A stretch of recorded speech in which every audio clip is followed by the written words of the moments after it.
A highly anticipated meeting took place in Washington this week as President Donald Trump welcomed Ukrainian President Volodymyr Zelenskyy and several top European leaders to the White House. The talks came just days after Trump's summit in Alaska with Russian President Vladimir Putin, which failed to produce a ceasefire. With so much at stake, many hoped this new round of discussions could lay the groundwork for peace. At the Oval Office, Trump described the meeting as very good, while European leaders like French President Emmanuel Macron, British Prime Minister Keir Starmer, and German Chancellor Friedrich Merz all sounded optimistic. But behind the positive tone, no concrete commitments were reached.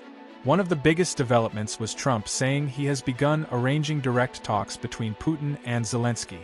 According to Trump, the idea is first a one-on-one meeting between the two leaders, followed by a trilateral summit involving the United States. The Kremlin later confirmed Trump and Putin spoke by phone for about 40 minutes after the meeting. Security guarantees for Ukraine were also discussed. Zelenskyy revealed plans are on the table for Kyiv to purchase around $90 billion worth of American weapons, with European funding helping to make it possible. Another part of the conversation focused on Ukraine building its own drones, some of which the United States could later buy. But again, nothing was signed. The sharpest disagreement came when the topic of a ceasefire was raised. Trump maintained his view that a ceasefire isn't necessary right now, arguing that peace talks should take place first. European leaders pushed back strongly. German Chancellor Friedrich Merz said, "I can't imagine the next meeting happening without a ceasefire," stressing that pressure must be applied on Moscow. Another sensitive issue was the future of Ukrainian territory.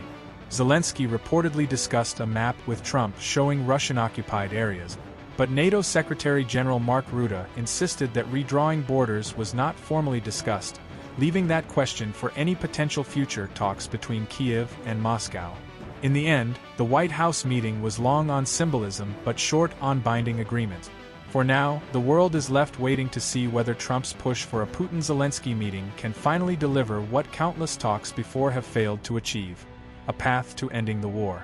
If you like the video, then don't forget to subscribe. It really motivates us to create helpful videos.